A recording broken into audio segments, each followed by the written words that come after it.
ধরেন আপনার ঘুম আসছে না, আপনি শুয়ে আছেন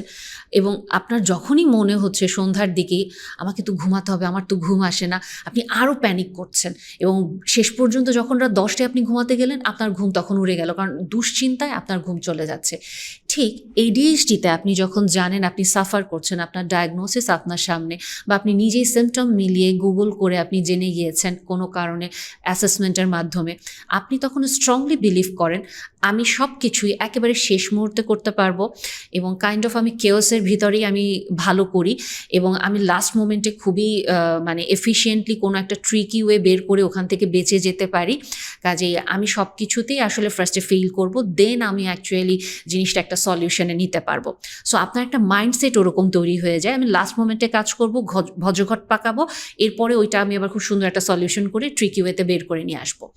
এই যে প্যাটার্নটা, এটার কারণে আপনি খেয়াল করে দেখেন যখন আপনি কোনো কাজ শুরু করতে যান আপনি কিন্তু স্ট্রেসড হতে থাকেন, আপনার এংজাইটি কাজ করতে থাকে, আমি তো এখানে কোনো কিছু একটা ভুল করে ফেলবো, আমি তো এটা লাস্টলি নিতে পারবো না, আমাকে দিয়ে তো হবে না। ইনফ্যাক্ট আপনি কাজটা শুরুই করতে পারবেন না, কারণ আপনার মাথায় ওটাই কাজ করতে থাকবে, আমাকে দিয়ে তো হবে না, আমি তো জিনিসটা গুছায় করতে পারবো না, এটা তো পারফেক্ট হবে না।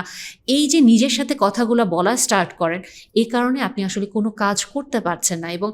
অলরেডি ADHDর কারণে আপনার তো লো সেলফ এস্টিম থাকে, আপনার নিজের ভিতরে নিজেকে আপনি সবসময় বলতে থাকেন আমাকে দিয়ে হবে না,